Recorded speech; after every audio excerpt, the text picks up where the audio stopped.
construct additional pylons. Oh, this was not a fun way to die. Even if he survived, no one would write ballads about the fox whose knees ached forever, would they? Not unless he paid for it. He hated paying for publicity.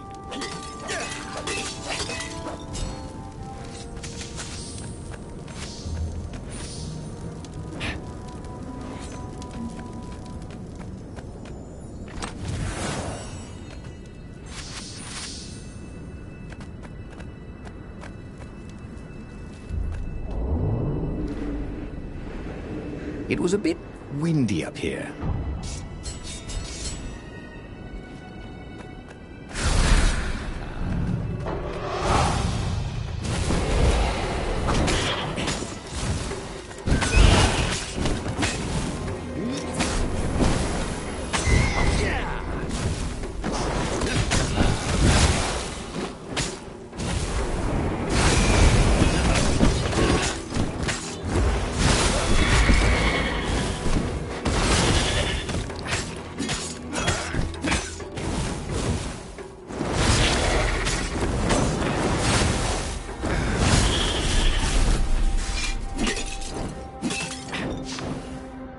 It was chilling walking through the living mountains.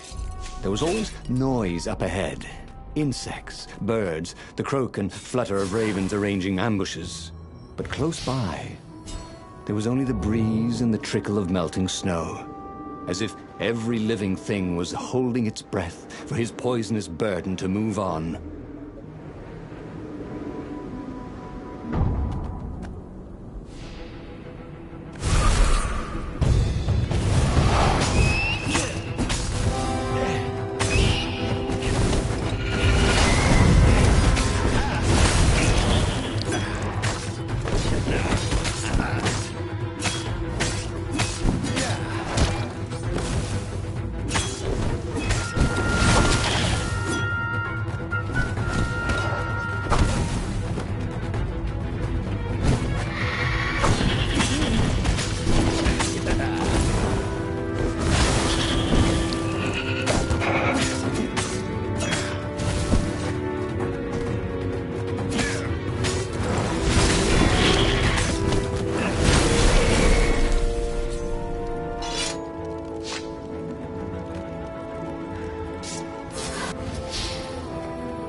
Felt ready to take on new powers.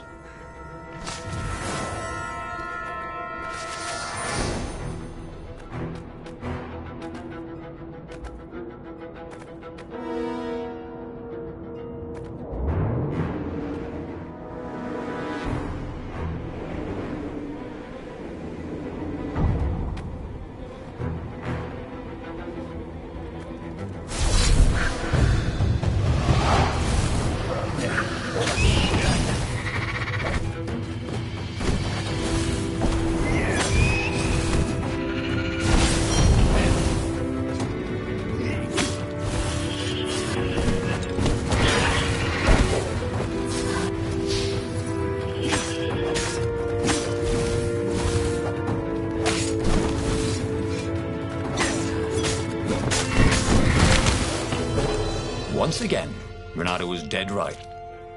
Or actually just dead.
Boom!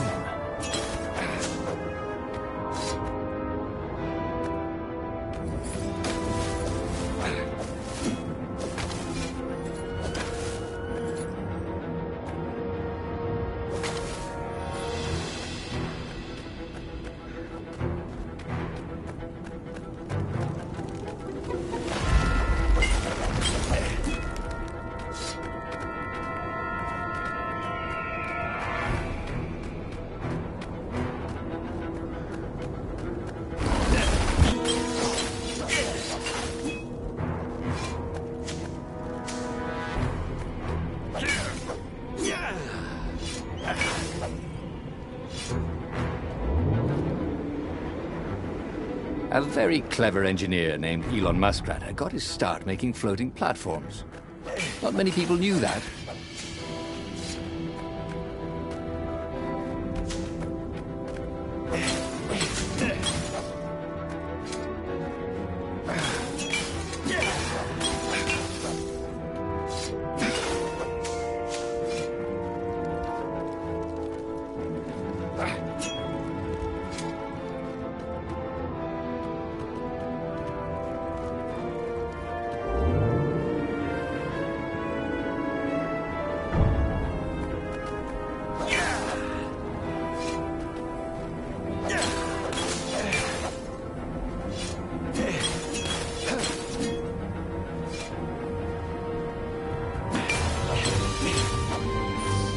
Sweet.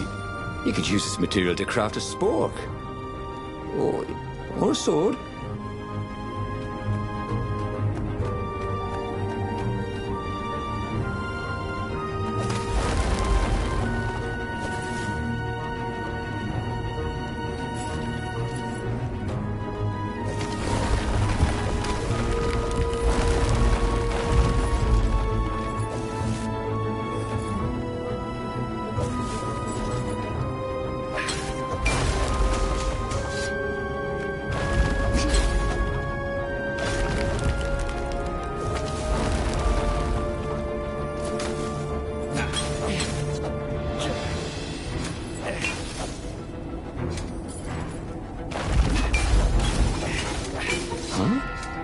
A lever? That was new. Most people still use doorknobs.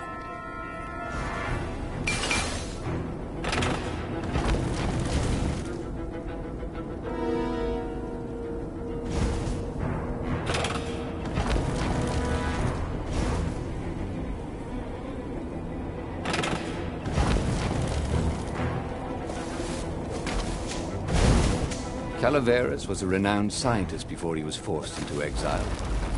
Now, he was practically the last scientist. And he was Renato's last hope.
The core! Splendid! croaked Calaveras. Where's the armature? Right, I was kind of hoping you wouldn't need it. No, I don't. It's just a professional interest. We've got much better prismatics than the old TE ever did. So Calaveras was an arcane engineer. He fussed at the core all day. He wrapped it with silver chains, and in front of it, he placed a huge, round ruby so that it looked like a monstrous, floating eye. So, what is it? Yeah, I call it the oculum. It's my very first death ray. And it won't poison me? Oh, no, it's completely safe now. Anything I should watch out for? Yeah, try to avoid pointing at any mirrors. As he loaded the oculum onto the Farfarer, Bernardo was a little concerned about Calaveras. People who were utterly sure of themselves, he had found, were either experts or horribly wrong. Or both. But Bernardo only needed to fire the oculum once. He only needed to destroy one ship, the Emperor's ship, and the war was over. Bernardo plunged into the Imperial fleet. He felt the oculum humming. He no longer felt sick. This was going to be fun. Or at least, it was going to be over.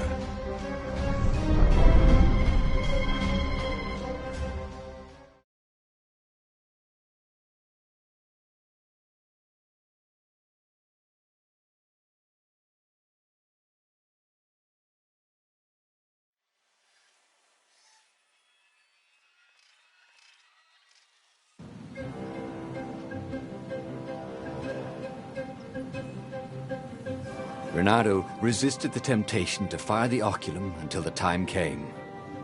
He could sense its arcane energies yearning to escape the sage's wrappings. But it wasn't eating him alive.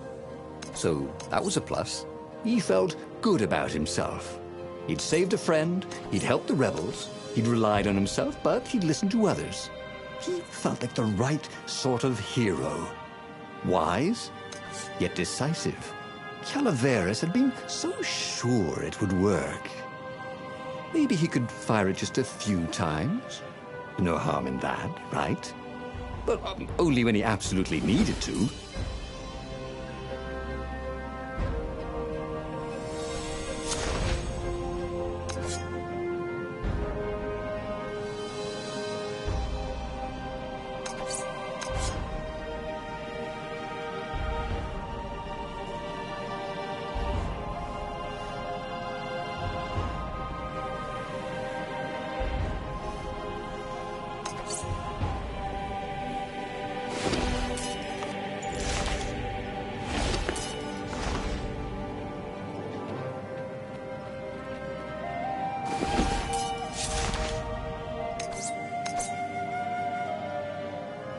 This sword from the frigid north was really useful for making popsicles and birdsicles.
He wasn't that good.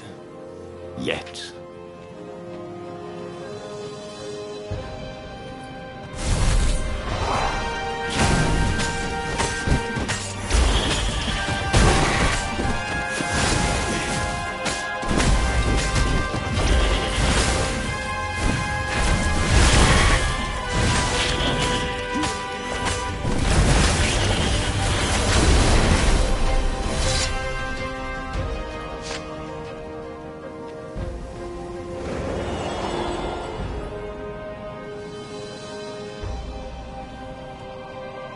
wasn't his fault. They looked so breakable.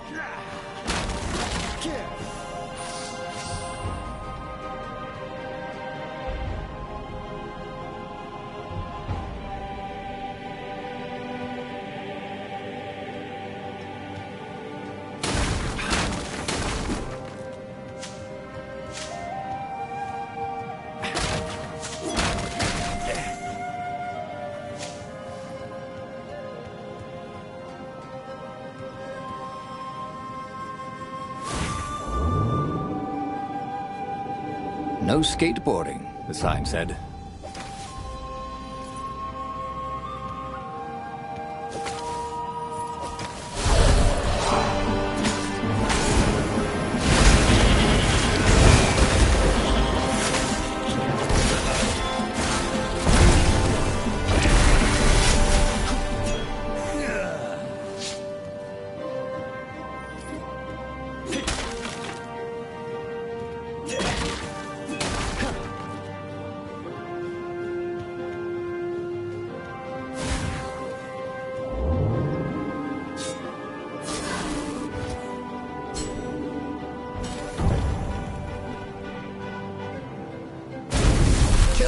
Kill the rebel! Caught one, Raven. Eat the rebel! Caught another.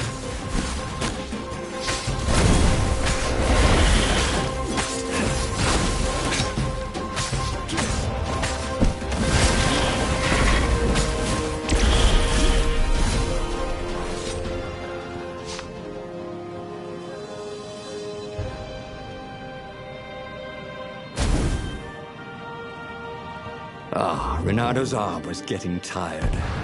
The core was no longer eating at him, but he still felt weak. His stamina was shot, but he had the oculum.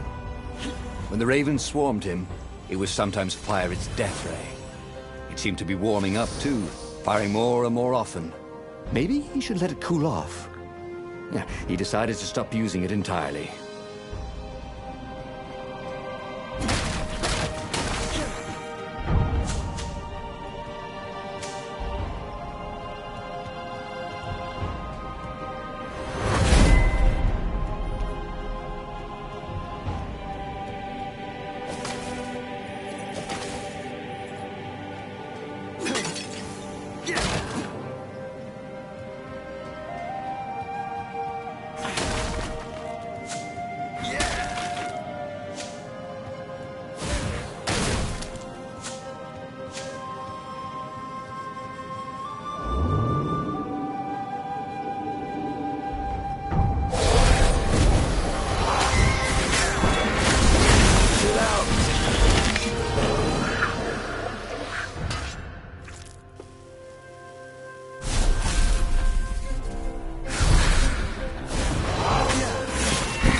You try it, you're hooked.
odd.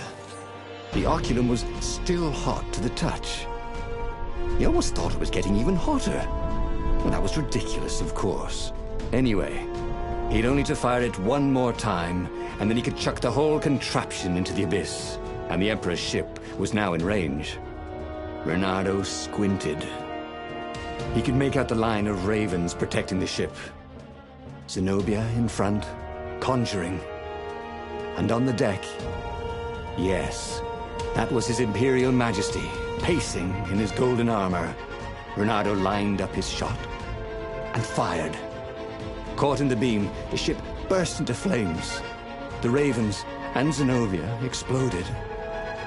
The Emperor, too, exploded. Reynardo waited for the beam to stop, but it only got brighter, and the oculum hotter.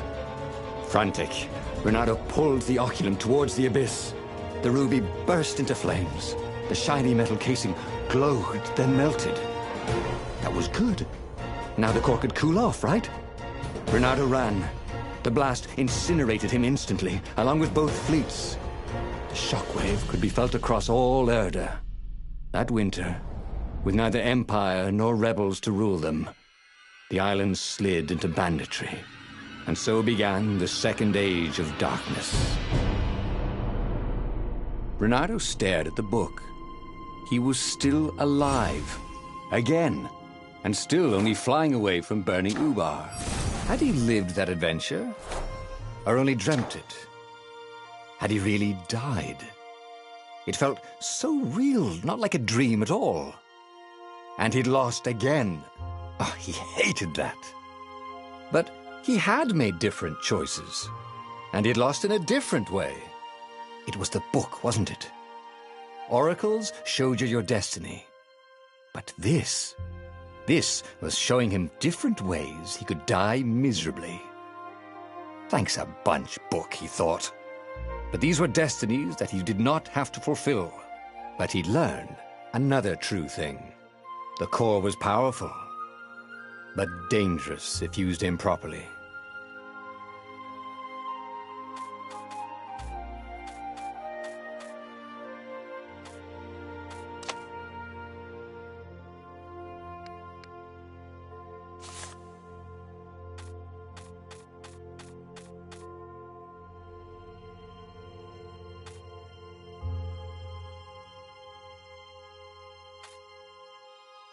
But that meant there must be a destiny where he survived and won, right? Otherwise, what was the point? And with that, the book's pages fluttered back once more to the beginning, and the clouds parted over the Isles of Boreas. It was time to choose. The rebellion was in trouble. Ravens were scouting for the secret rebel base. They needed a game-changer. Pieces of the Sky Ripper had surfaced. Reynardo knew that using it could go catastrophically wrong, but he was sure he could figure out how to use it safely. Also, a temple had risen out of empty desert. The Emperor had brought the Sky Ripper pieces up out of ancient burial by his obscene rituals. Could this be where the Iblis stone was hidden? Someone better get it before he does, thought Reynardo. And also, his old friend Lapino needed rescuing. Of course, Reynardo had a pretty strong suspicion that Lapino had betrayed the rebellion. But could Reynardo really leave an old friend to the Ravens?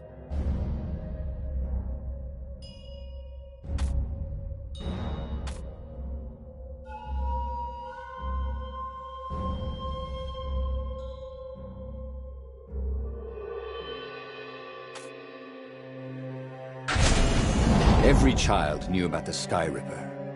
The Transcendent Emperor had buried its pieces deep. And then, this Emperor's horrific sacrifices had brought it back to the surface. Reynardo wasn't exactly sure how to use the legendary weapon. But surely, there must be some way to do it without provoking another catastrophe. Had he, somehow, summoned the long-lost components of the legendary weapon out of the deep places of the Earth? It was more than Reynardo could fathom. But if he could find a legendary weapon, he would use it.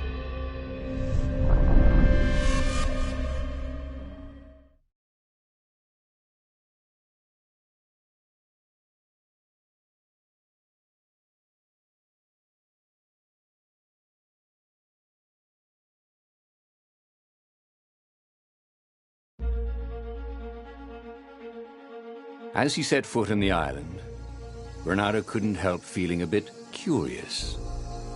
Was Lapino still waiting to be rescued? No. He was probably drinking champagne with the ravens. Did ravens drink champagne? Did rabbits? Bernardo felt oddly thirsty, come to think of it.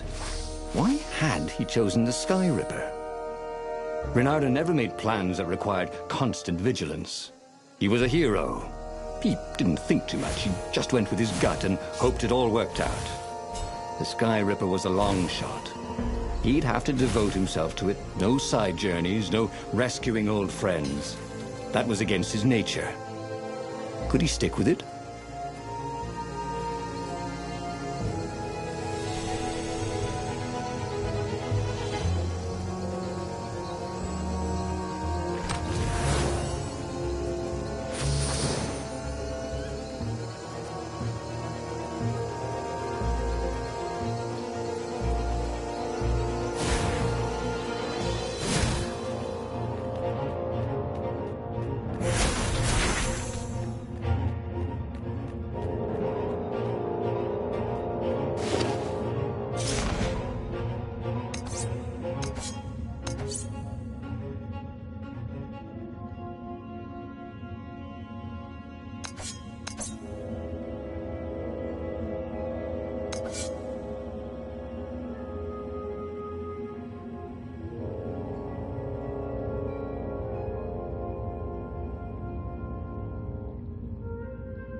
Bernardo hated gogglers, but it freaked him out to cut them.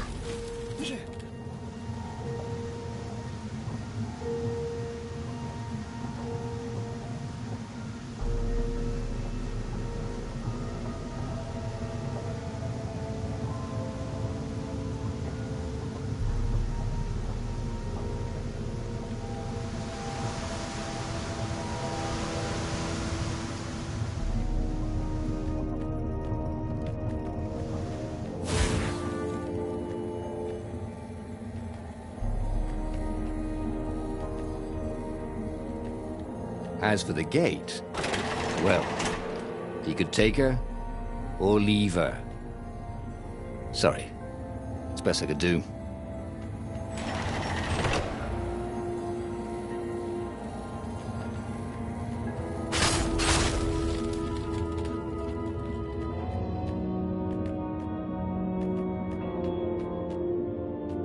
The people who had built this castle, did they even know what monstrous weapon lay hidden within their walls? The Sky Ripper could destroy anything it touched, or so the legend said. As the Transcendent Emperor had fought the Lost Gods, thousands and thousands had died. But Bernardo had been through wars. The only merciful war was a short one.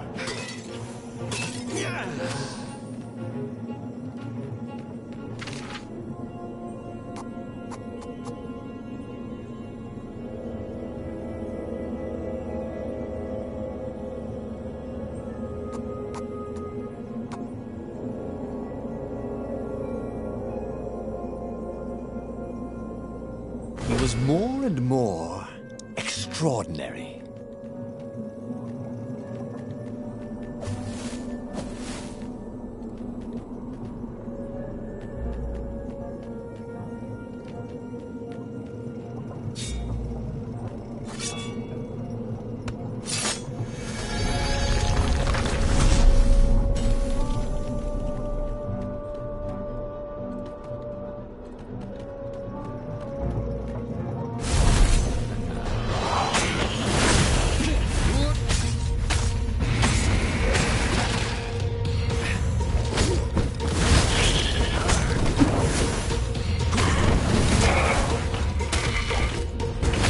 No.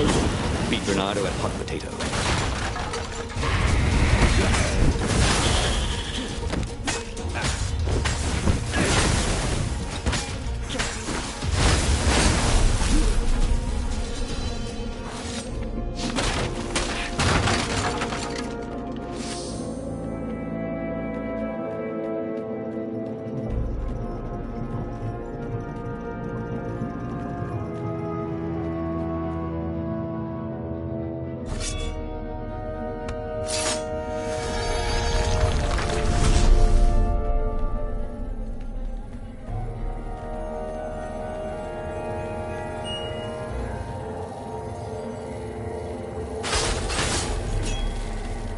Didn't your mother tell you it's rude to stare? Snapped Renato, a little smug.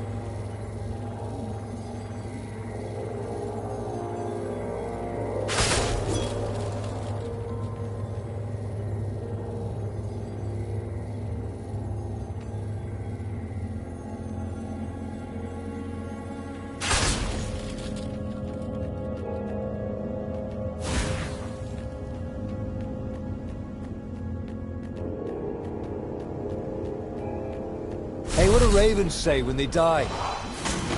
Never mind. I'll wait.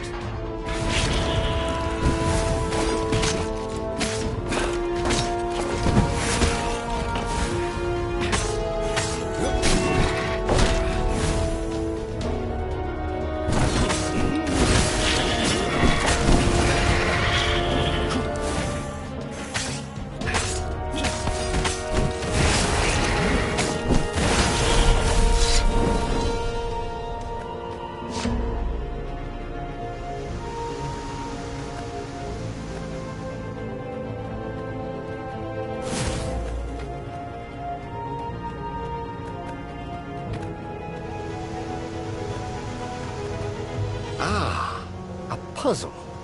Bernardo loved puzzles. Except when he couldn't figure them out. On the other hand, if there was a puzzle, it was probably meant to keep people away from something good.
Sensed the jewel's power.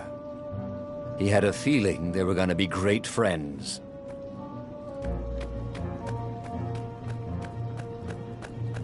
There had to be a way to use the Sky Ripper without causing a catastrophe. Why? Maybe it's always dangerous, he imagined Zenobia saying. Always the voice of reason, that one. Well, there had to be a way to use the Sky Ripper, because not being able to use it was boring. So there.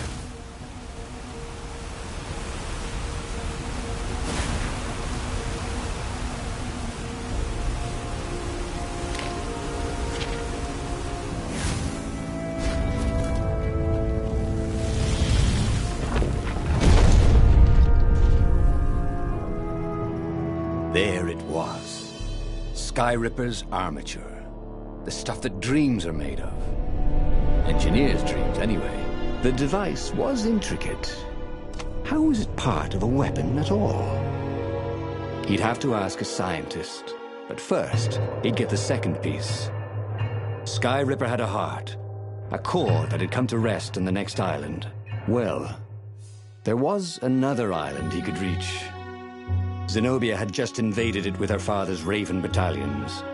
She must be encamped there still. But fighting Zenobia now, that made no sense at all. He'd already sacrificed one friend to get this armature, was it? He didn't need to hurry to face her. She would find him.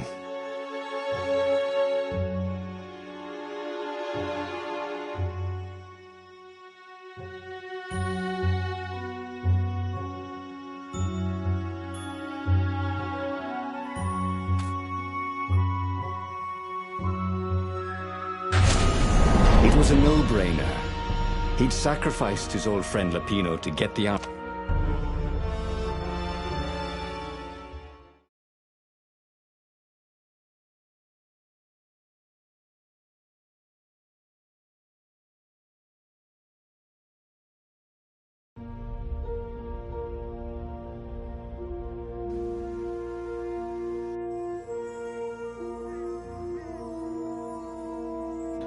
Doubt sunk in before he was even out of sight of the Farfarer. Why had he chosen the Sky Ripper? It was the sort of path he'd always avoided. The path of responsibility, of seriousness. Had he grown up? He didn't feel grown up. He'd made this decision from his gut, like he always did. Somehow, he'd impulsively decided to stop being impulsive. Did that make any sense? Hey! Hey, a workbench! He could try out his new bling.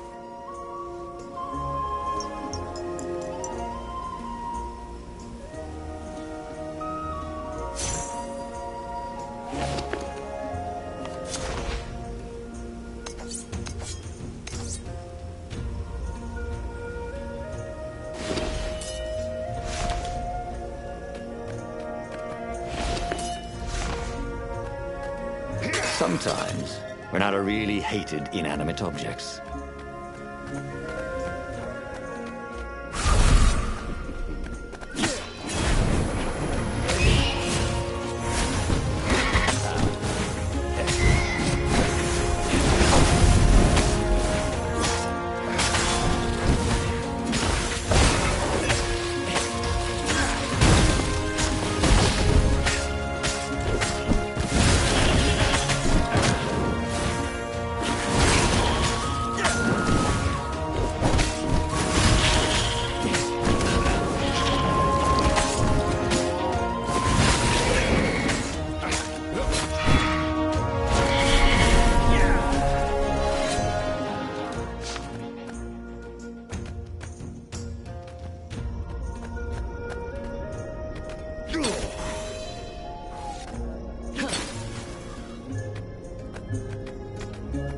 There was something sour in the air.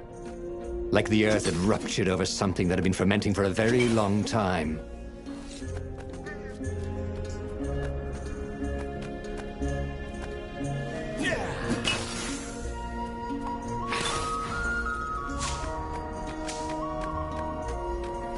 You almost never saw wild gogglers together like this.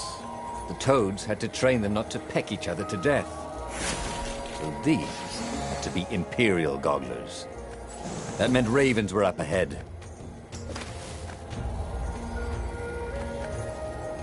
What was really fun was hooking yourself onto a moving ship.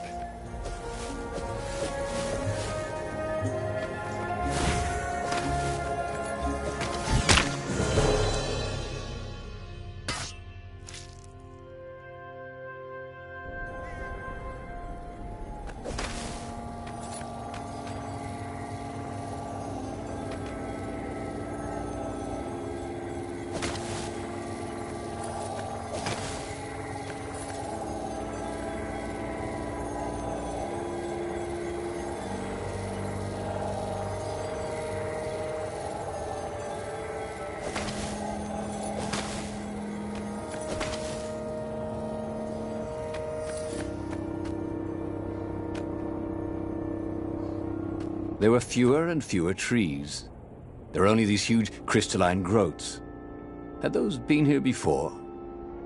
He no longer heard birds except for the feverish cawing of the ravens when they attacked. He couldn't smell the small animals of the forest. The mice and rabbits. Where had they gone? And he was getting hungry too. This was an unhealthy place to be.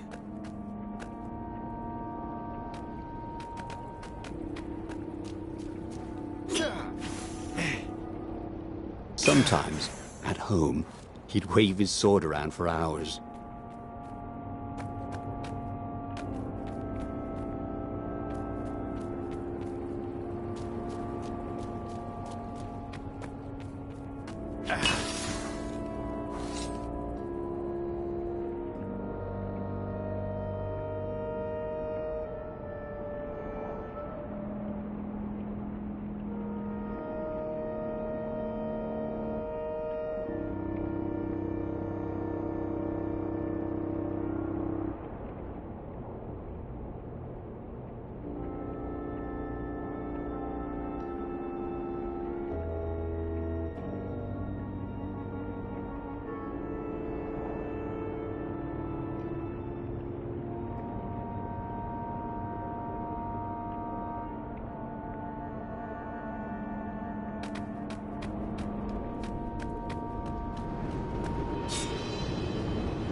Sharp? Check. Pointy? Check. Flexible? Check. What else do you need in a sword?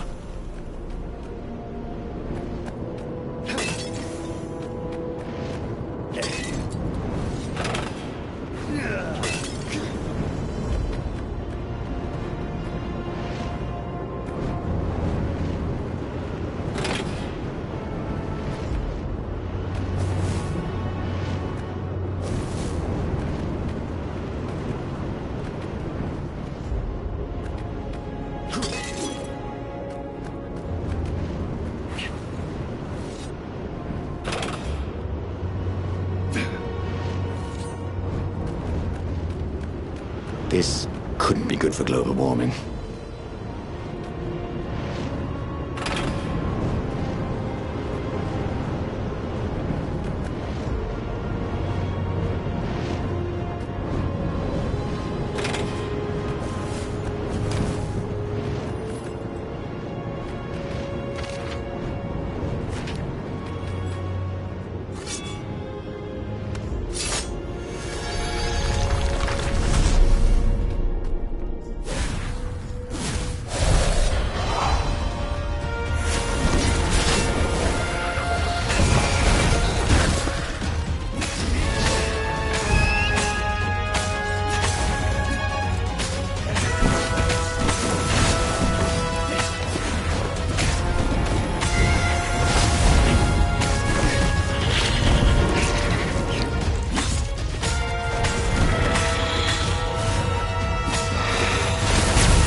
Coming back to him.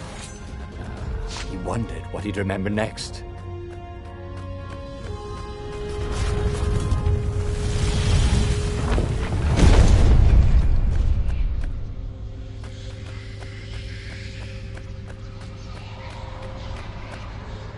The 20-sided core made him feel physically sick.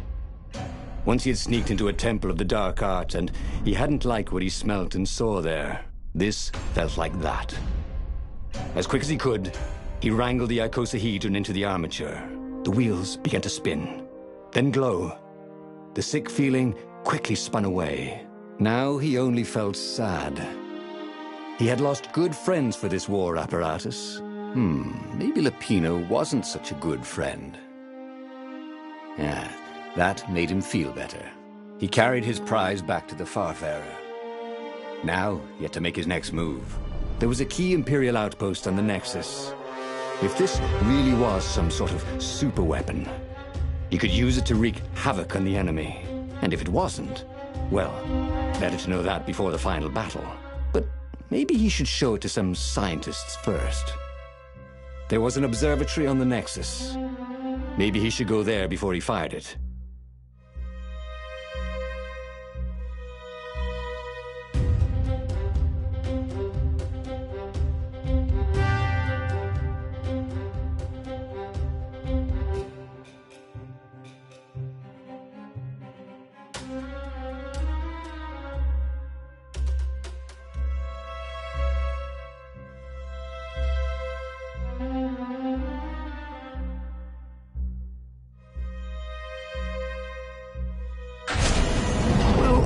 course, if you've just assembled a weapon out of legend that can exile gods from the world, you'd want to have a scientist or two look at it. And even if they disagreed and he had time, you could ask Calaveras himself. Yes, the observatory would be his objective.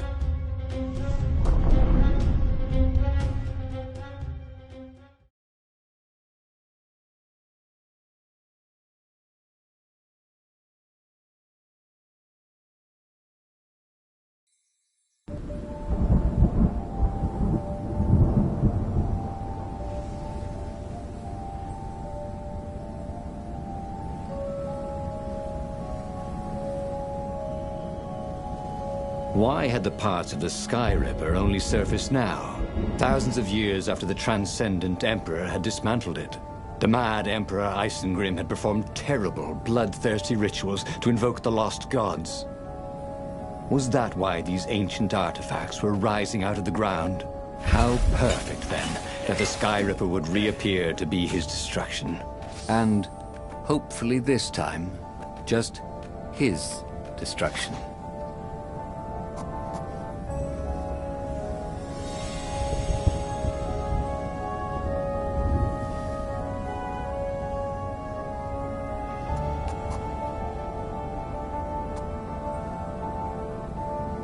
Well, he'd always wanted to do that.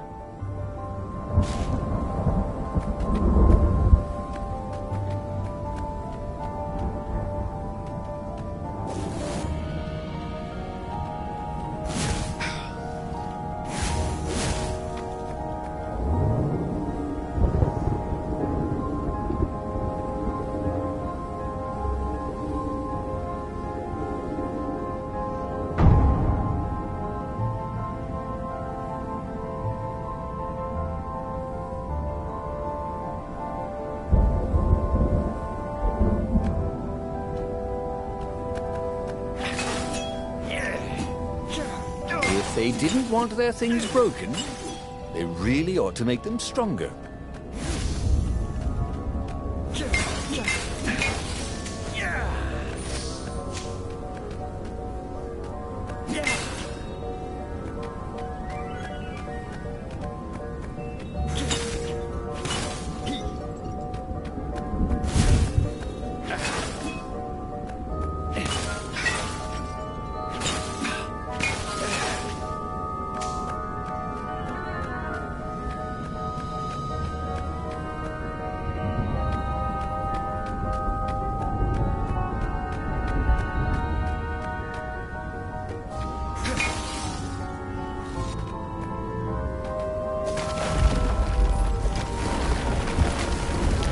He was sort of yanking his own chain, wasn't he?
A legendary weapon was exactly what the rebellion needed. They were outnumbered. The once kind emperor had become a tyrant. But his ravens stayed loyal, for he fed them his victims, and the other animals were too frightened to rebel. Renato shuddered at what the Emperor was trying to do. To bring back the lost gods, the Black Harvest, the Black Sun? No. He would stop that toad, no matter what the risk.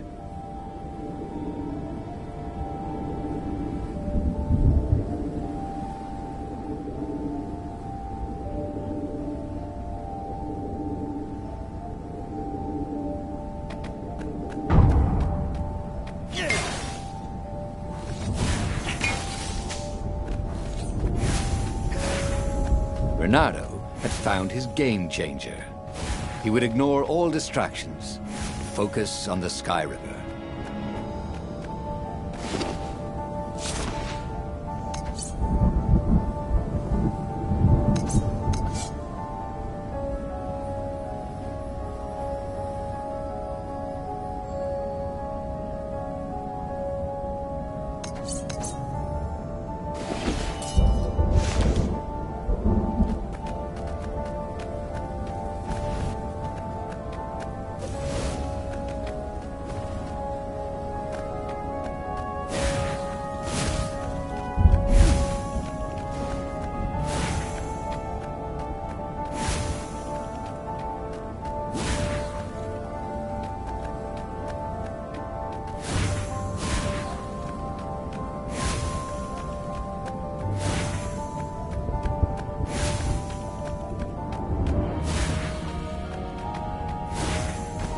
Renato wondered if it wasn't cheaper to build bridges and stairs.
What's for dinner, you thought?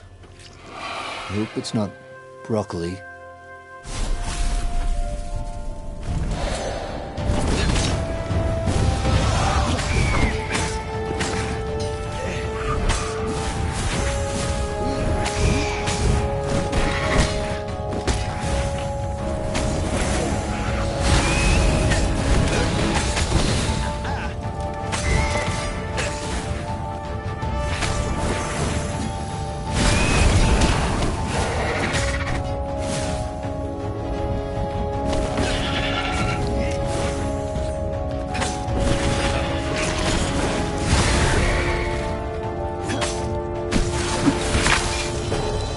Rosebud, he said to no one in particular as he died.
all the ingredients for a pretty nifty sword.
Bernardo, smash!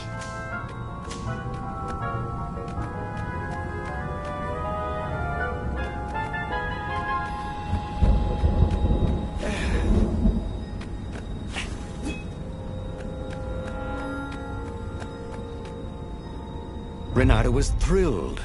The scientists seemed to think he'd put the Sky Ripper together right. But one toad was worried. Yeah, the Sky Ripper could tear a hole in existence itself. There are invisible strings that tie the universe together. If the Sky Ripper cut one, the hole would widen and widen until our whole existence fell into it. Another toad sighed. Oh, Irving still believes in string theory. At least go see Calaveras. Yeah, said the worried toad. He knows more than anyone else has forgotten about the Transcendent Emperor. If anyone could tell him how to use this weapon safely, it would be Calaveras. It was he who had told Renato how to find it in the first place. But maybe he had to give up on using it as a weapon. Maybe he had to go to the secret rebel base and ask the generals there what he could do with a weapon that he dared not use. One way or another, there had to be a safe way to use it.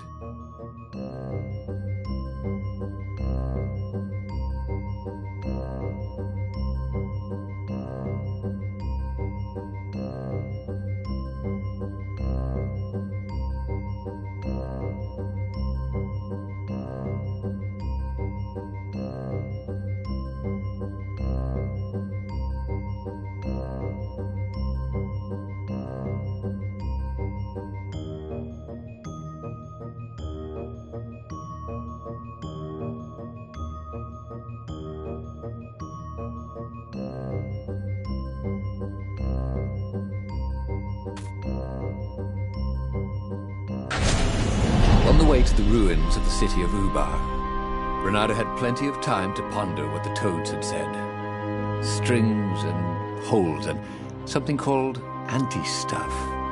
Well, he didn't understand any of it, but it made him nervous. Renato would hear one metaphor and decide the Sky Ripper was safe, and then another, and worry it was catastrophically dangerous. If it could destroy the entire world, nothing was worth risking that. But if it couldn't, then not using it would be an act of cowardice. Of course, it could be catastrophically dangerous. Renato knew that. But maybe it wasn't always. He would bring the Sky Ripper to the council. Wiser heads would know what to do.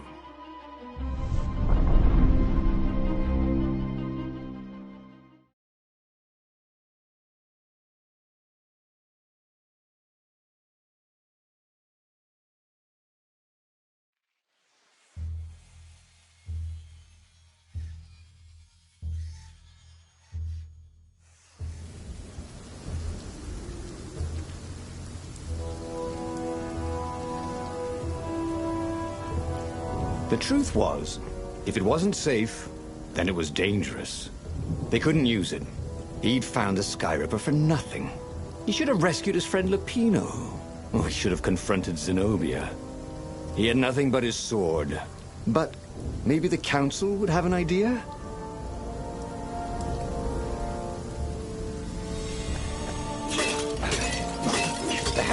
something useful in these things, didn't there?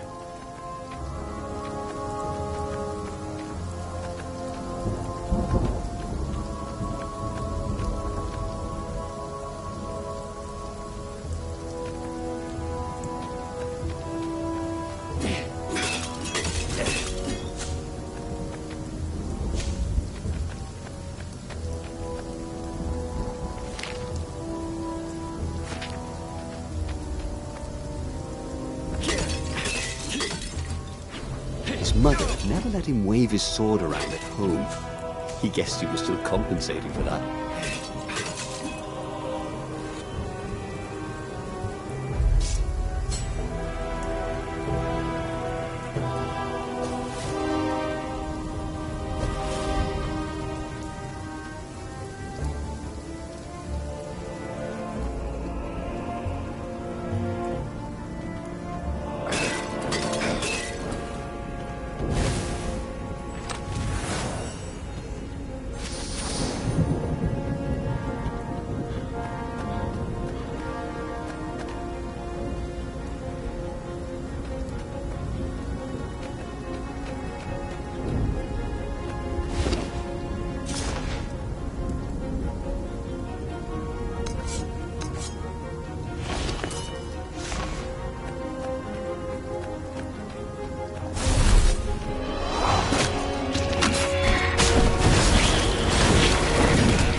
Burnt fur.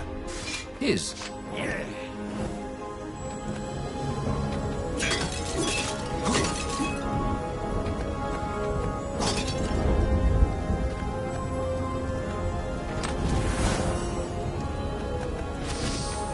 was time to make a new sword.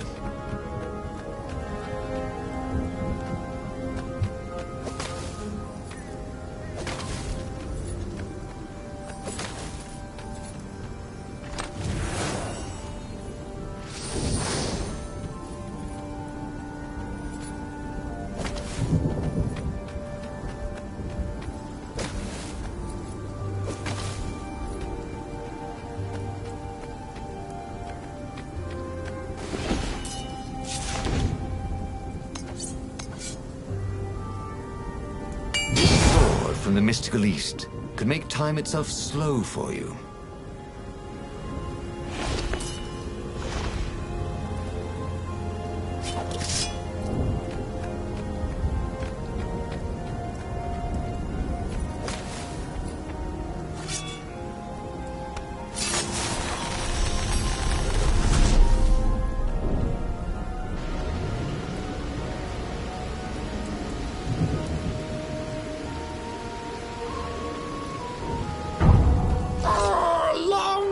The Emperor! Caught the ravens.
A raven cawed, "There he is!"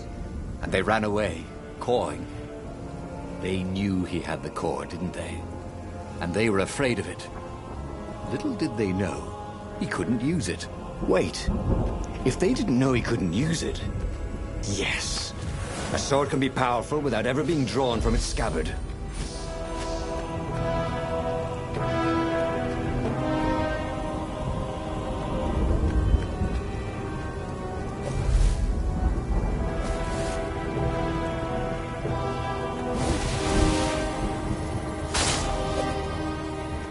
Two eyes good.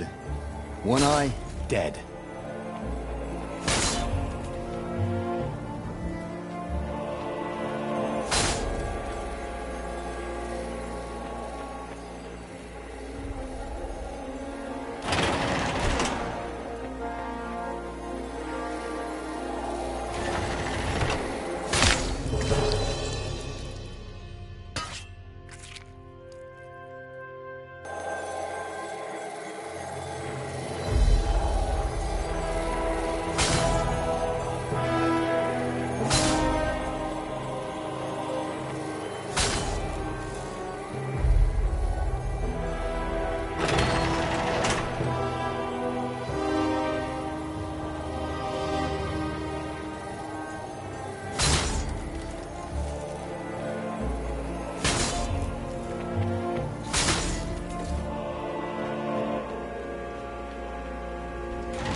Long stairs. So he was close to the rebel base. Nothing was on fire. So far, so good.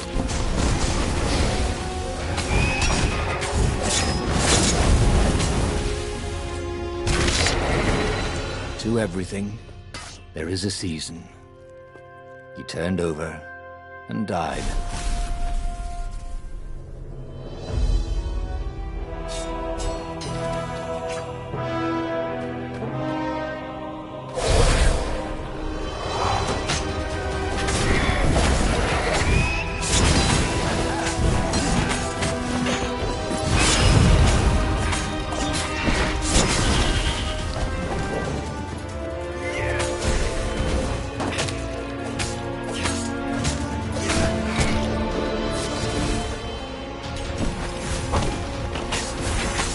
Is a very cool sword, thought Renato.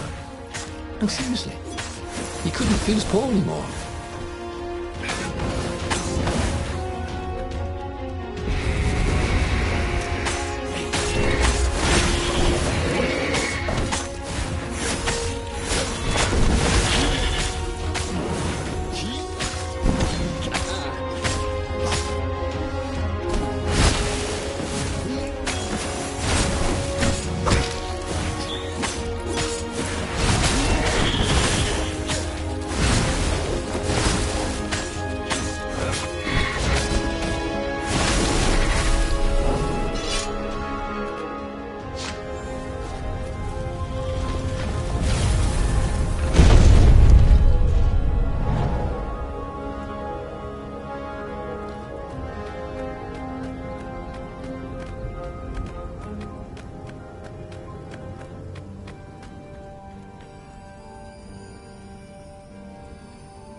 Renato barely made it to the hideout when he was shoved into a meeting room.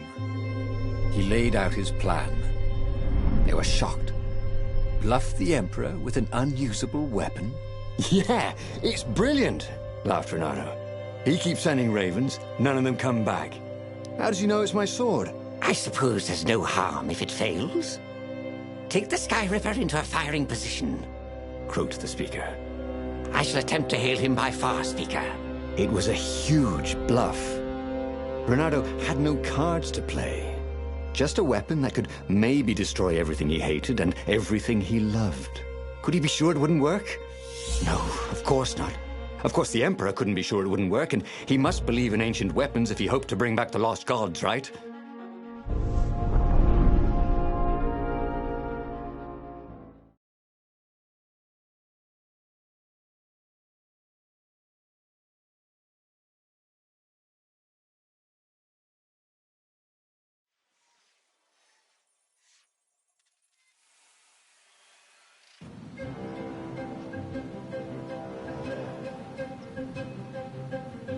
What terms could he offer Isengrim III?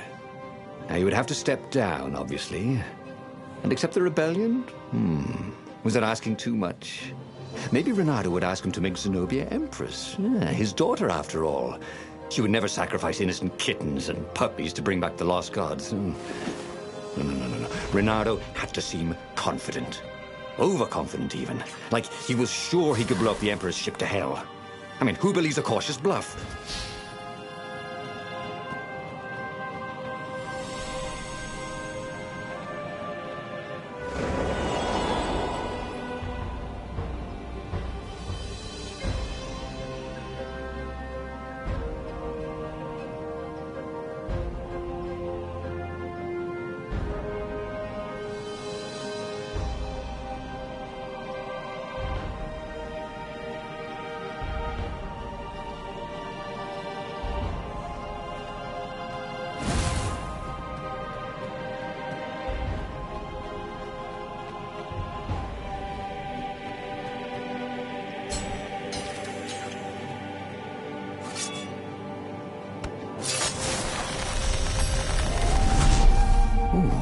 What's there?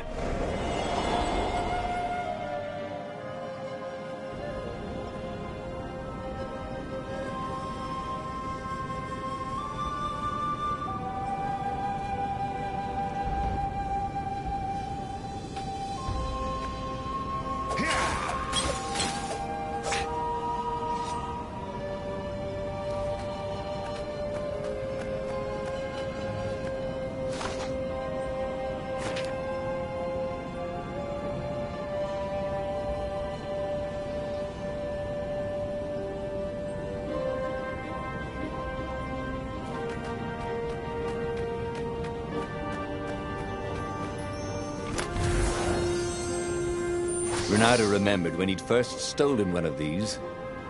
Good times.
Oh, it was strange.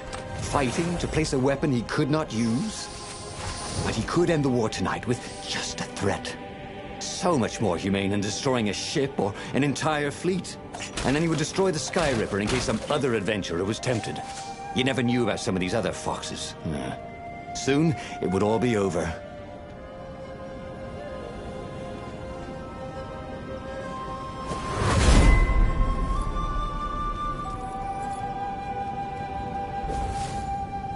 He felt like Tarzan.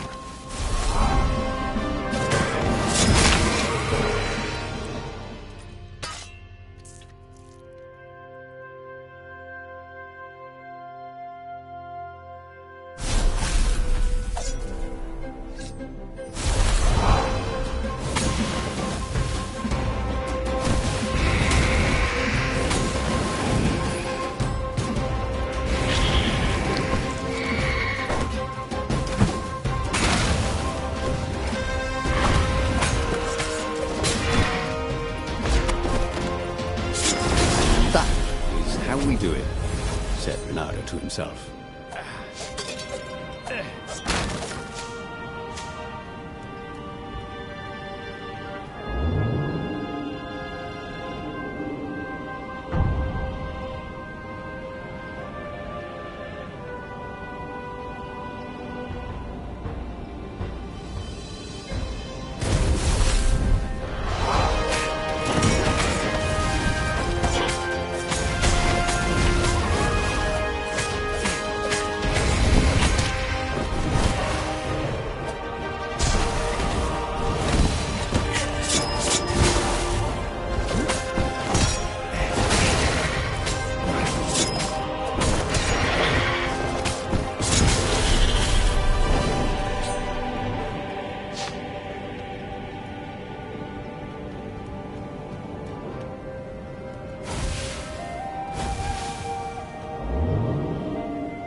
Oh, this really didn't have much in the way of safety features, did it?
Soon he'd confront the Emperor.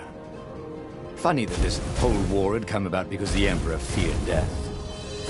And now it was coming for him. There was some sort of lesson there, wasn't there?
set up the Skyripper and let it warm up.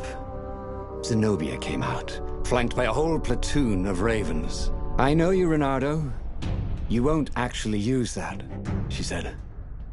"I know what the scientists told you, that it would totally blow up your fleet. You're reckless, Reynardo.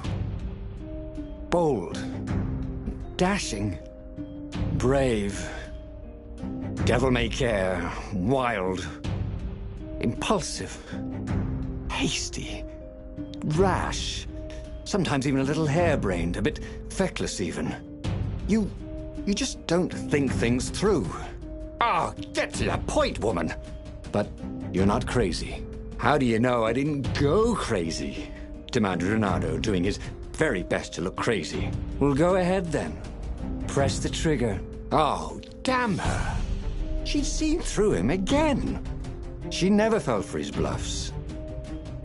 This was the moment to do something brilliant, to come up with exactly the right thing to say, to make a heroic move.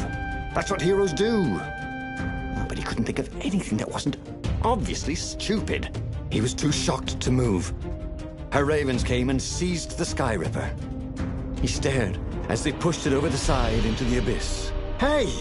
Oh, I fought really hard to get that. It should never have come back." And he had to admit she was right. She had always been right. It was one of the frustrating things about her.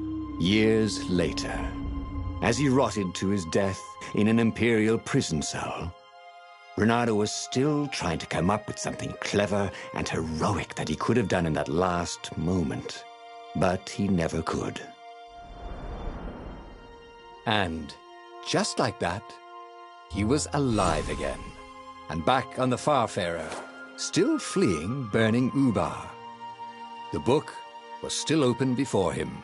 So, the book was a portal. It took you to the future, when your destinies would branch. He had failed and died 3 times, and he hadn't learned anything new this time. He'd done the same thing twice, yet expected a different outcome.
But he was starting to feel like he was getting the hang of this. There was a way through to victory. He could feel it. He just had to keep running the path of destinies. With that, the book fluttered back to the beginning, and he fell into it. The clouds parted over the Isles of Boreas. It was time to choose. The rebellion was in trouble. Ravens were scouting for the secret rebel base. They needed a game-changer. Pieces of the Skyripper had surfaced. Reynardo knew that using it could go catastrophically wrong. But he was sure he could figure out how to use it safely. Also, a temple had risen out of empty desert. The Emperor had brought the Skyripper pieces up out of ancient burial by his obscene rituals. Could this be where the Iblis stone was hidden? Someone better get it before he does, thought Reynardo. And also, his old friend Lapino needed rescuing. Of course. Renato had a pretty strong suspicion that Lupino had betrayed the rebellion. But could Renato really leave an old friend to the Ravens?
The island was windswept desert.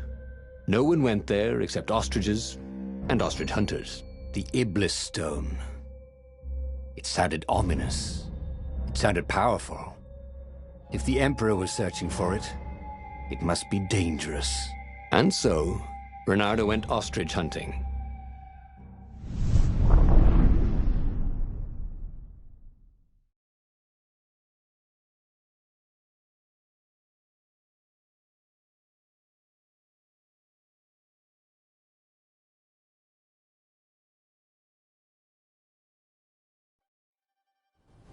Every child could sing verses about the Sky Ripper, but ancient codices held hints of other things. A stone that ate souls, a ruby that drank blood, a jewel only a righteous man could give away. Were all these things the Iblis Stone? Long hidden in a buried temple? Another ancient item that was only resurfacing now? Drawn up from the deeps by the Emperor's horrific rituals?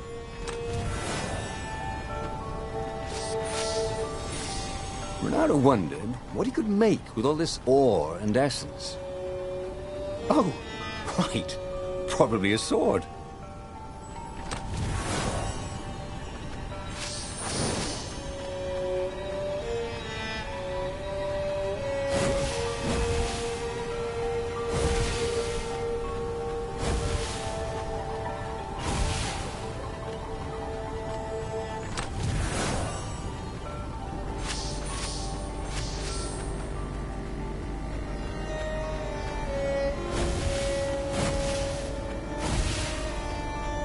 Ooh, wouldn't his gauntlet look swell with that jewel in it?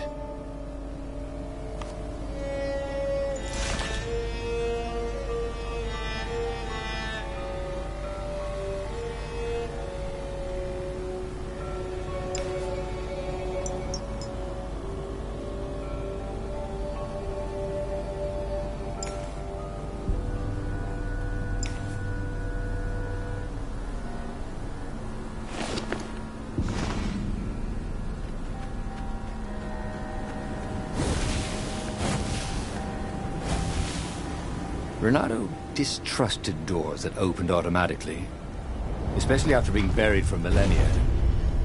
Was this some sort of trap?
First, they had to bury him in a bucket. Actually, several buckets.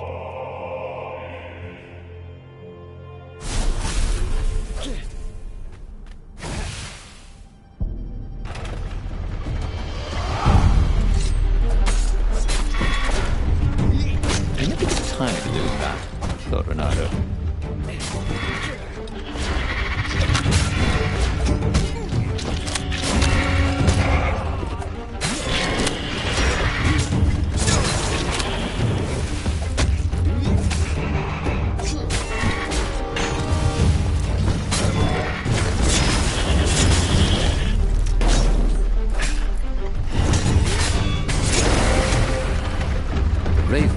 Already here, cawing in frustration. They were still searching for a way in. Good. And he hadn't come too late.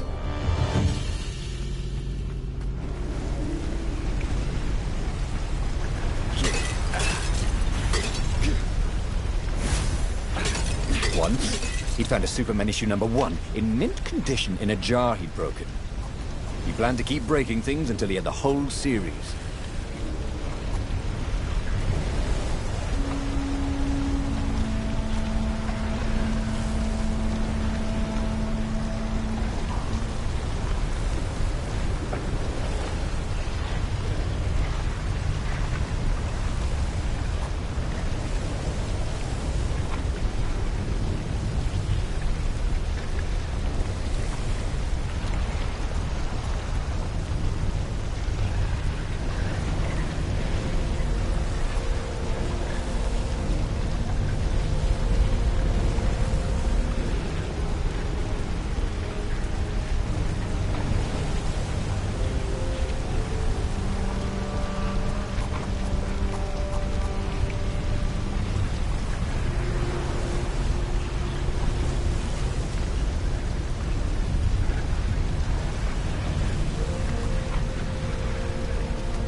Haven't you always wanted to do that?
Maybe I should follow my nose, thought Renato.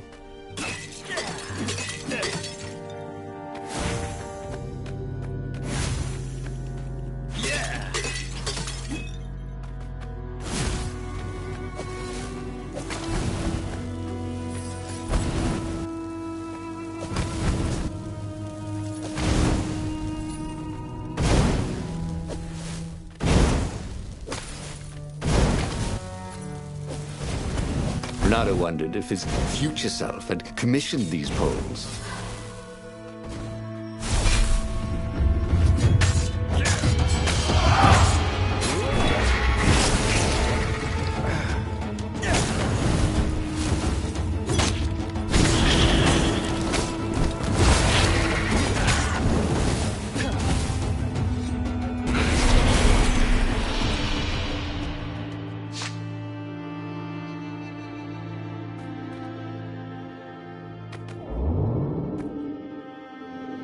There was a sign. Take the goat across first.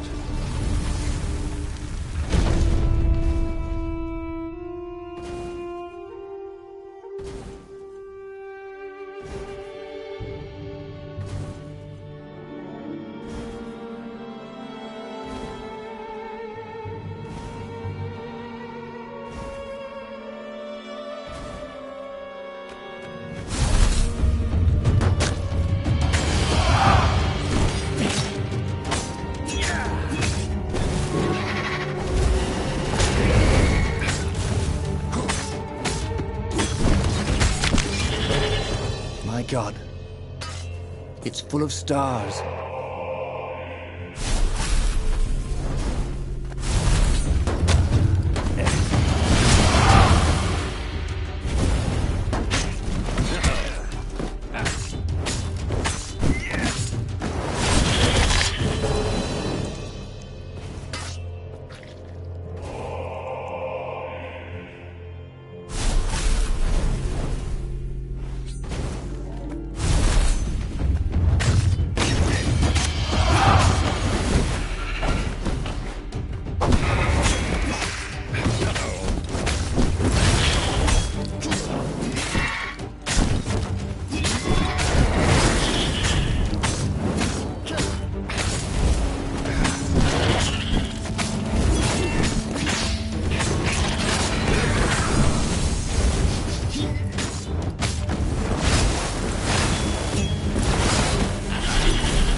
Gem of power. Ooh, you didn't find those every day.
How could a temple to Iblis still even exist?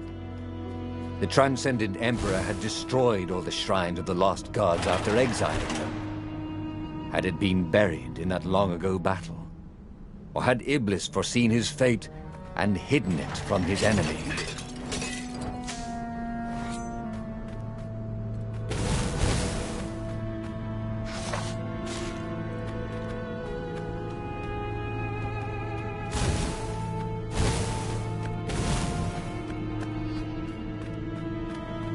Well, they really needed to redecorate anyway.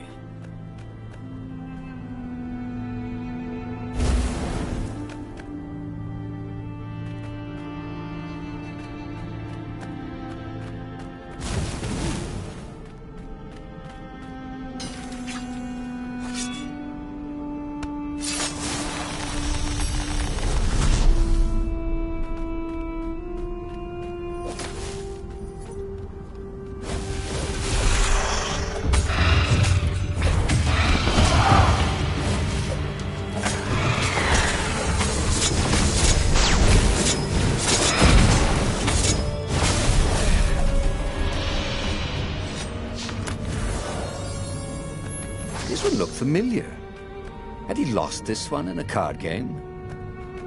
Welcome back, he thought.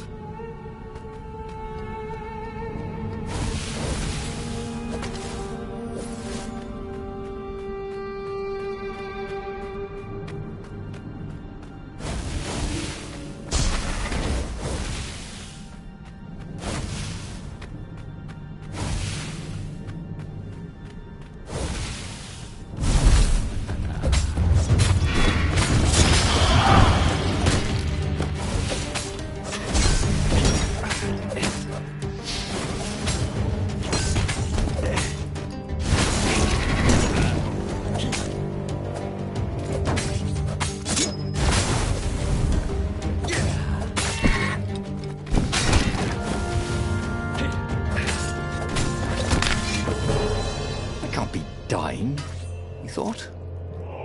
I'm the hero.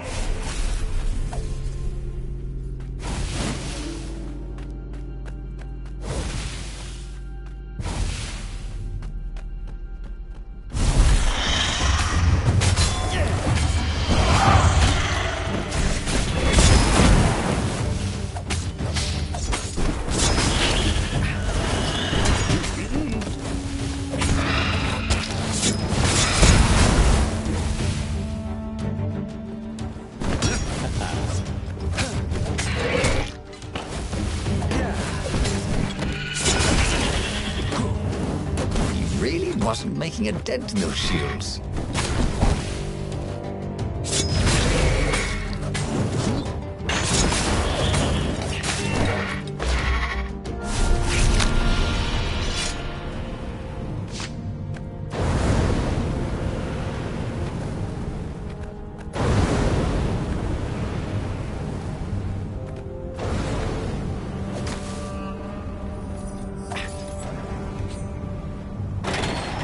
The Ravens at least could not get past this point. Obviously, the temple builders knew how to deal with tomb raiders.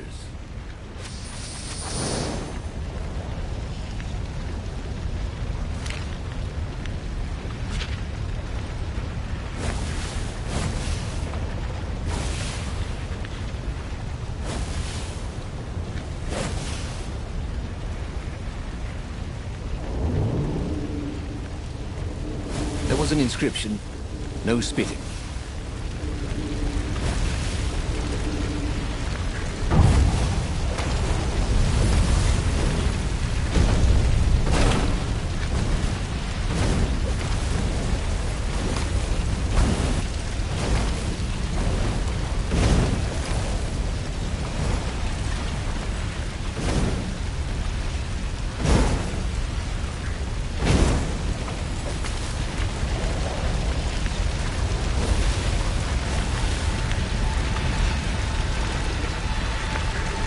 It was a stone of the purest blackness.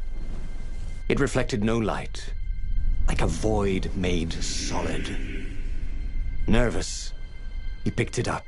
I can make you mighty. Who said that?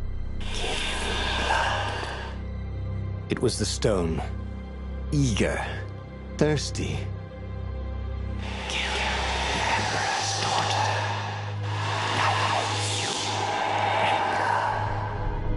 That seemed tempting and terribly wrong. Zenobia was the Emperor's greatest general and a potent witch. But they had been close once, and Reynardo wasn't sure he really wanted to be Emperor. Why not capture the core of Skyripper instead? It was the eye of a lost god, torn out by the Transcendent Emperor to power his greatest weapon. "What's the core?" said the stone anxiously.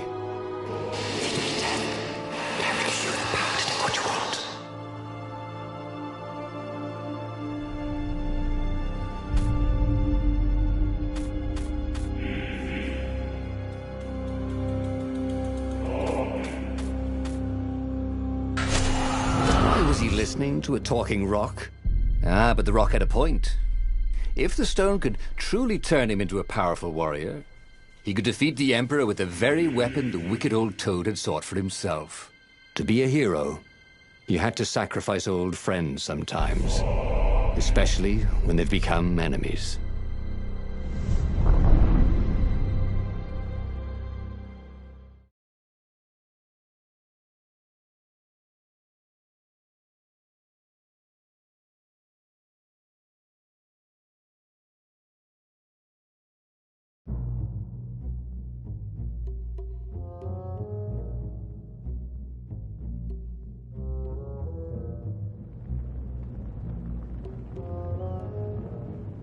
As he placed the impossibly black crystal in his gauntlet, Bernardo had a sudden vision.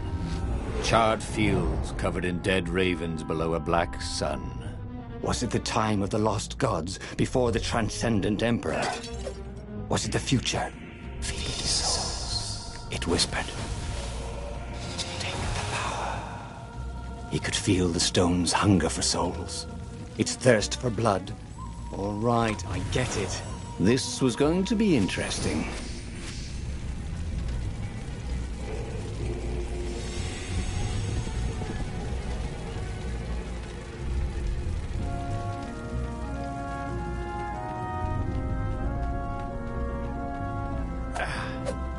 Bernardo checked to make sure his sword was still working.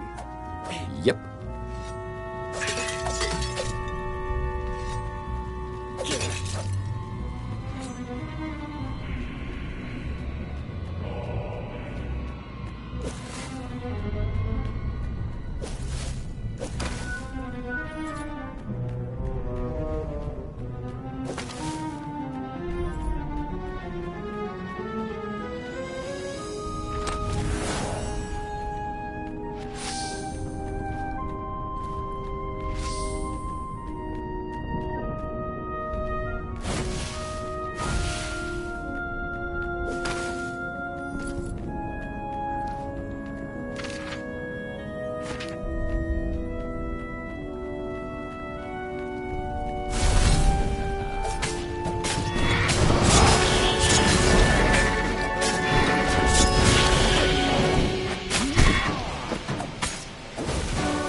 The ravens on Zenobia's island were no match for Bernardo. They screamed as the stones sucked out their souls. And with each death, he felt stronger. Take the power, the stone told him.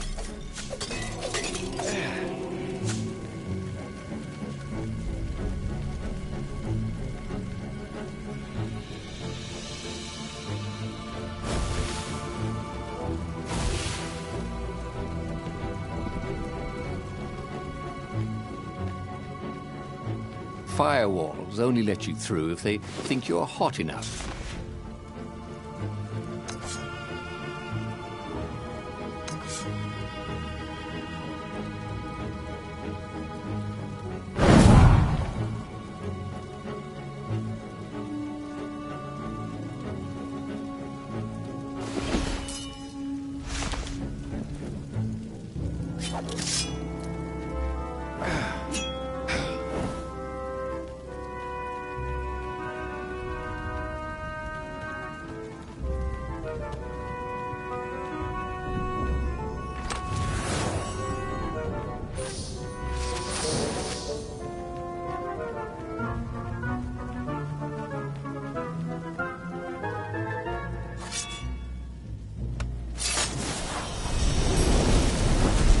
It was time for a little exploration.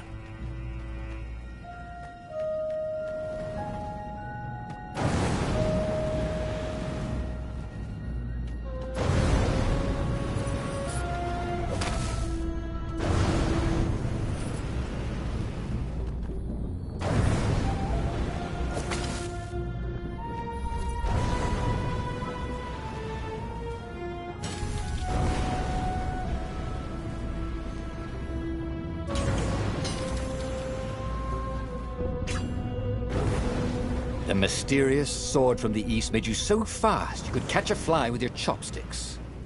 If that's what you really wanted.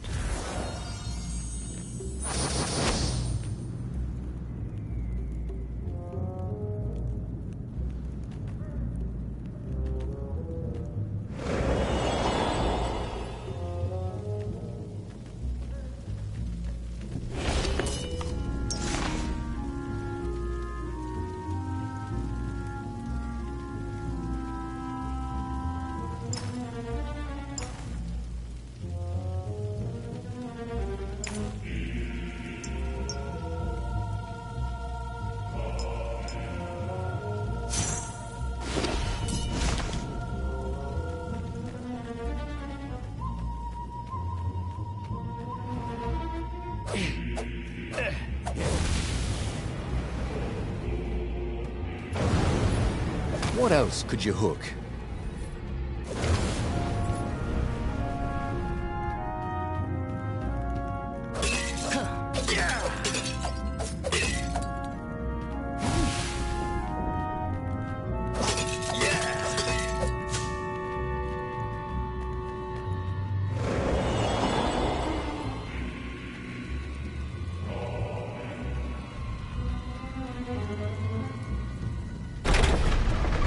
Couldn't do worse with Zenobia than he'd done with the core, could he?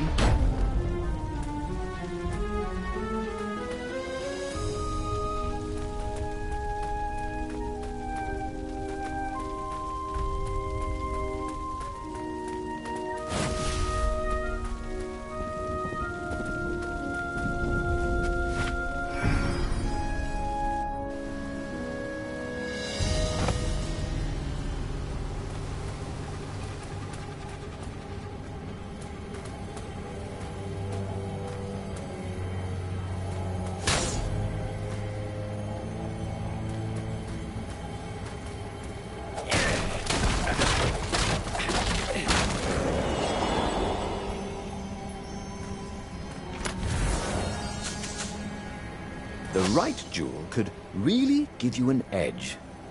The wrong, well, it still looked pretty, didn't it?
Zenobia was waiting for Renato. She was alone, confident as always. Fire danced at the tips of her claws. Are you here to surrender? She seemed as cocksure as he felt. But she didn't know he had the stone. And I've missed you too, love. He chuckled. She spotted the stone and bolted without another word.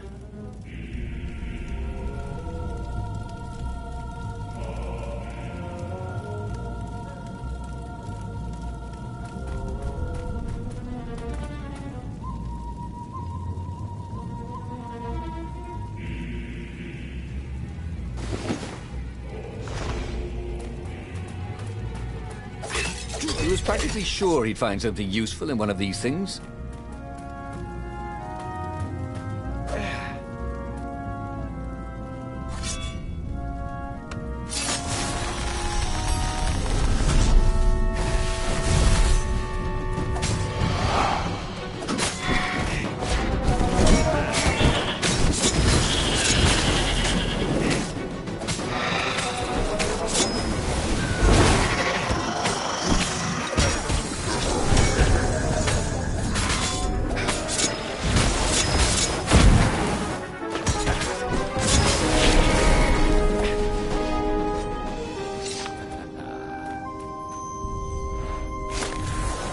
A chest that shiny deserved to be opened.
Don't get ahead of yourself, lad.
the fox say?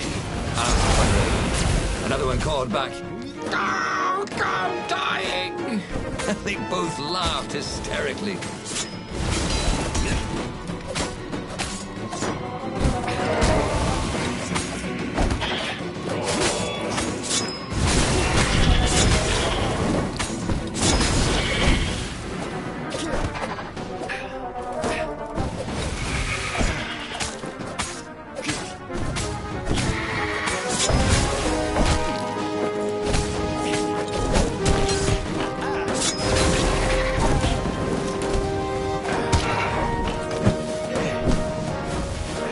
Those sheaves were really very well made, weren't they?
Renato wondered if he could learn to cook this way. Probably not.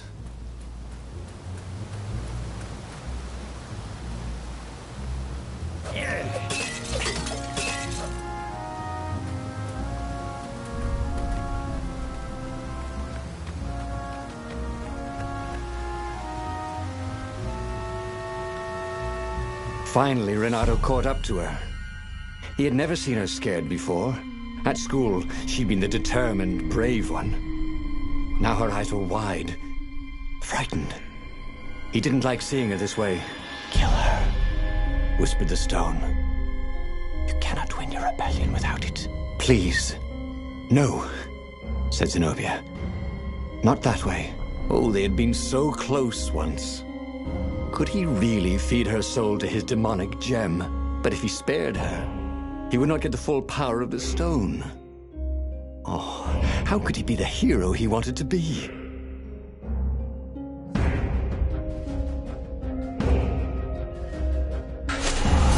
With a flick of his wrist, he slashed Zenobia's throat. Her eyes widened even more. And then the light went out of them. Renato felt amazing. Power was rushing into him like water from a burst dam. Oh, such brilliance, exulted the Iblis stone. Tasty. Renato returns to the Farfarer and set a course for the Nexus. The Empire had a communication outpost there. He could call the Emperor directly. It was time to seize the outpost and let the Emperor know what he had done.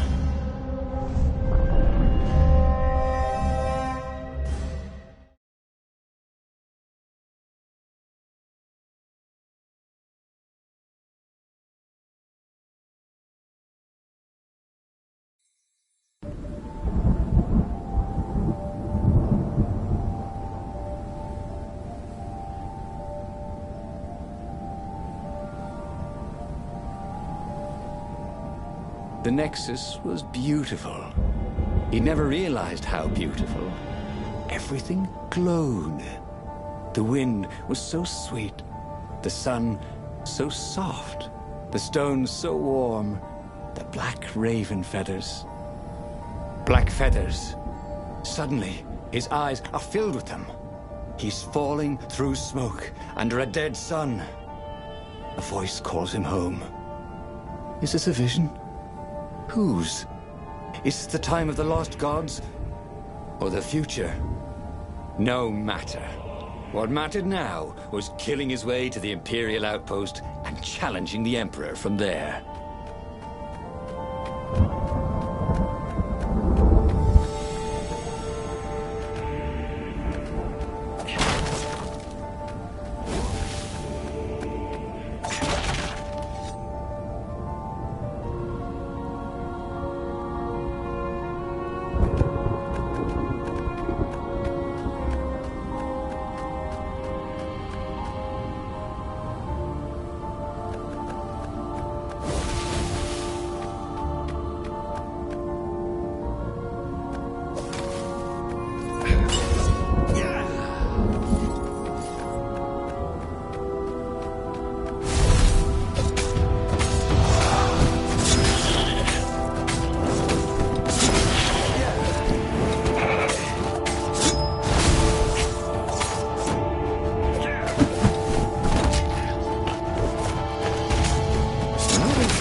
For littering.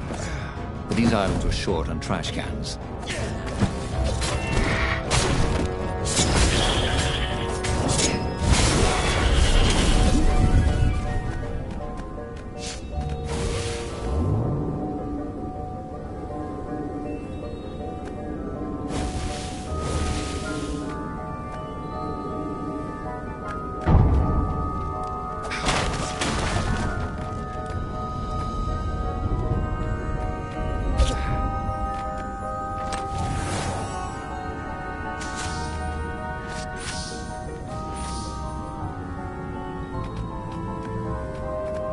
Don't look down, he thought.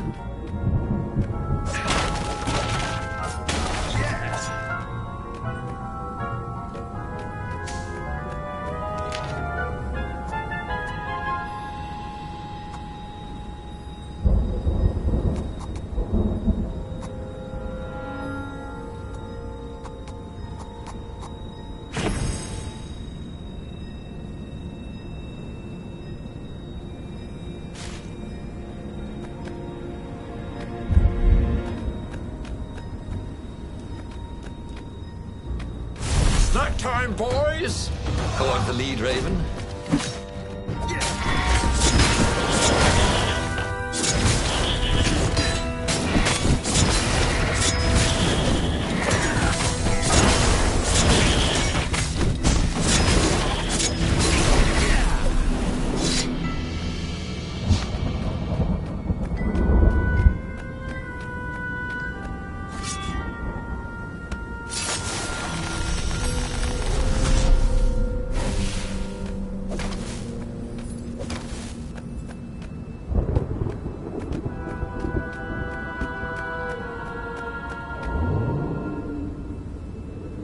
Imagine if you built a house on one of these things.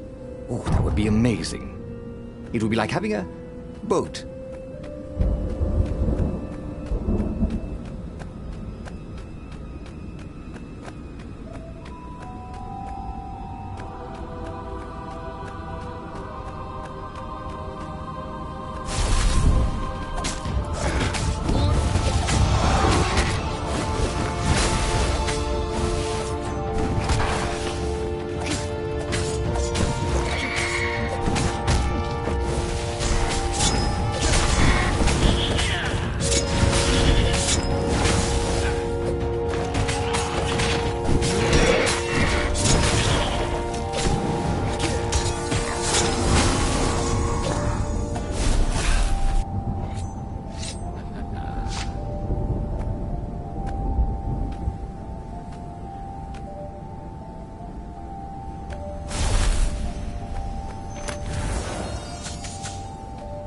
There was blood on this one, so it hadn't saved its owner.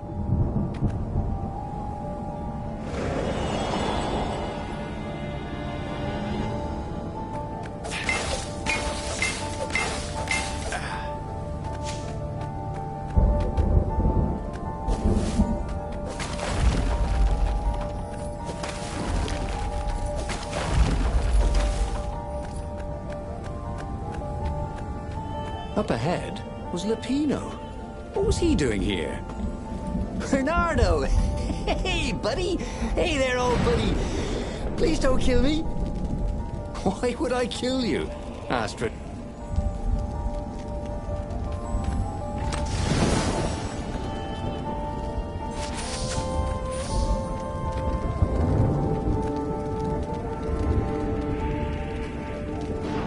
He'd go to the outpost, use their far speaker, tell the Emperor what he'd done, and then he'd go to the secret rebel base. Let them know he was ready to lead them to victory. Ooh, a workbench. Did he have any jewels he hadn't tried out? He had.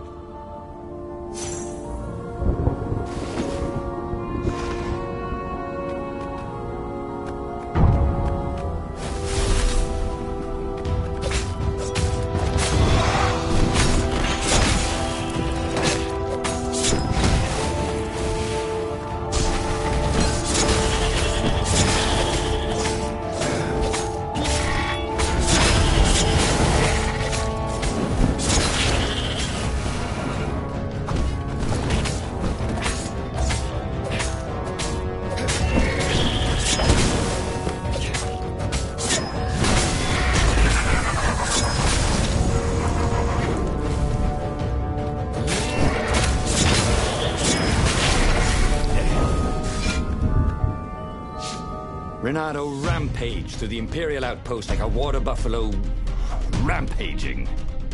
At the last moment, he remembered not to kill the far speaker toad. After all, he wanted a word with the Emperor. But there was only silence. The Emperor was scared, like little girl. Well, he would gather the rebel army and slaughter the Imperial fleet. Yes! Applauded the Iblistone. Tremendous.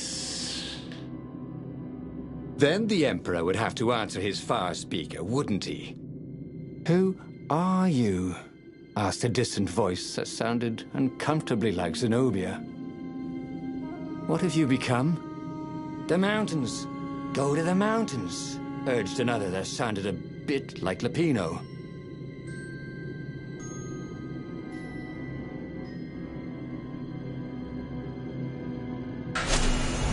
What are you doing? Demanded the Iblistone. I need to think, Renato told it. You're not good at thinking. The Iblistone. You're good at thinking. It's what you do. It's your destiny. But he set sail for the mountains, where he could be alone with his thoughts.